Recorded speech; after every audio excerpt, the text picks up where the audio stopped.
escaped. I escaped from the Rehabilitation Center. I thought I would do better on the outside. I was wrong. I was in the Hail Nanny Rehabilitation Center for 12 months. I was recovering from my near drowning after a stroke. At first I hardly knew where I was. Slowly my memory came back. For the first 3 months I was in extensive care upstairs on the third floor. All my time was spent in bed or in a wheelchair. 2 beds per room. I had a tube coming from my stomach. Every day I was fed through the tube. The third month I was allowed to eat small amounts. The nurses cleaned my butt and changed my diapers. Then I moved to the second floor. A more living community. 3 beds per room. I started using the restroom right next to my bed. I dressed myself from my old clothing from my clothing locker. I was eating normal except all my meals were ground up. I ate without wearing my dentures. The tube was just hooked up to clean it. Then unhooked. In August the tube was removed. I could move out of my bed to go to the restroom or exercise by walking the floor of my room 10 times for exercise.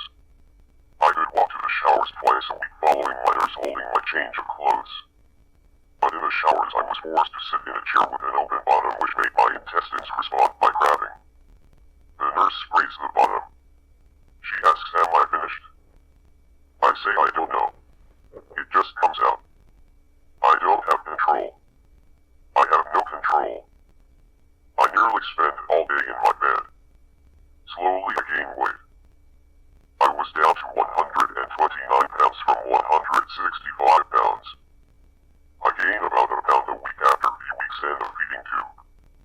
I thought I would do better on the outside, but I didn't have access to get out. All exits are controlled by the nurses with magnetic pass cards. The elevators. The stairs. The outer doors. I am on the second floor. When I go downstairs, and the nurse accompanies me and uses their pass card. My brother in Utah says it is only fair the state who pays $20,000 a month for my total care get to keep any income from the Social Security. Except for $50 to me for my share. I need more than $50 a month to survive. I need $70 a month for my phone. $200 a month for my storage of my paintings. $75 for my internet possible sales. I am losing $597 I have to pay to the rehabilitation people every month. I have to get out. My buddy calls and says he has to get rid of his old Honda SUV. He has to throw it away. Or he could give it to me if I want it. I say yes. I will live in it. It sort of runs. I will use that charge my batteries. He will have to lie and tell the people he will help take care of me. Okay. He does. I get out. But I have to pay for the whole month even though it has been less than 2 weeks. I pay. And get released. Don drives me to Walmart. I spent $250 on supplies. Sleeping bag.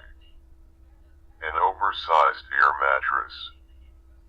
Big hand-powered air pump. Food. Other stuff. He takes me to Pearl City. The back area. His old SUV is parked outside where he is staying. Been there over a year. The landowner complains. I put my stuff in. I can't get comfortable. There is a big depression. A hole in most of the back. I try filling it up with various bags of clothes from the Rehabilitation Center. I complain to Don. He drags a 3/4 sheet of plywood from under stuff and covers the hole. I slept there. Never did see the inside of his house. I pee in a bottle. The next day he starts the Honda SUV and drives it half a block from the houses and parks it in a bunch of weeds. I walk slowly up there. That's home. I'm there 5 days. The big mattress goes flat from the nails in the plywood. I ride the bus to Walmart and buy a single-sized mattress. But this mattress is still too big. I take the bus back the next day and buy a $3 beach air mattress. They last about 3 weeks. I got 3. I have to walk 2.5 blocks to get gas. I'm trying to see how the SUV goes. It leaks water from the head gasket. It takes 18 or 19 minutes to run dry. Then the engine overheats and has to be shut down. That's why Don doesn't use it. Plus it has a broken front window. And the engine needs to be tightened down. He says he has a friend who will haul that for $900. I can't afford that. Plus he doesn't have paperwork for the car. So it would never be street legal. I tried driving it one night figuring I could drive it to the nearest gas station. But I had trouble shifting it. It keeps stalling out. I was lucky to get back in the weeds about a foot away from where I started. I called Don and told him it was undrivable. He said yeah. It will have to be towed. He will have Shannon help by steering it. He will tow it. A few days later he drives Shannon out and they tow it down to Sand Island Access Road and park me in the mangroves. It's a place where the cops don't work. I am parked by a row of cars. Some don't work. Some do drive. I remained there for 6 months. There are people who build huts by the stream living in the mangroves. I thought I would get better outside the Rehabilitation Center. But I don't improve much. I still have spent most of the day laying in the SUV. I buy a used bike for $100 because the Walmart bikes were too expensive. But then the prices went down. But I already had spent the $100 on Don's landlady's son's bike. I don't have enough energy to do much. I eat only 2 meals a day. I am losing weight. I can't ride the bike over a small hill before my storage area. The bike seems stuck in 6th gear. I figured it was my arms were too weak to shift. I was going to build a tarp shelter over the rear of the SUV. It took weeks as I could only work 2 to 3 hours, then I had to rest for a day or 2 to work again. It took a month to fix up the shelter top. My generator that I had lent to Ditchy was stolen. I had to order another $145 generator from Walmart. I used it to run my saw and drill. It took a month and a half to build the work table out of old lumber I had found around my site. I had power that was from the inverter that I bought online. I then needed to run the SUV to charge the batteries because my new generator was stolen even though I had it locked to the SUV.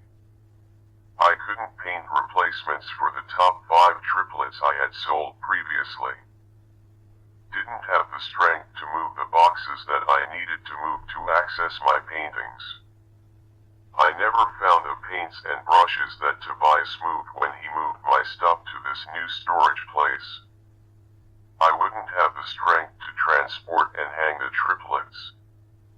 I decided to sell the images as photo towels, but had to join each triplet into a single image. I tried a few and ordered them printed on the mainland. The size turns out to be off, cutting out my signature in some cases. I measured how the size relates to my image and am in the process of designing a new set of towel images to try out. Then I would have to find a seller in Waikiki to sell them.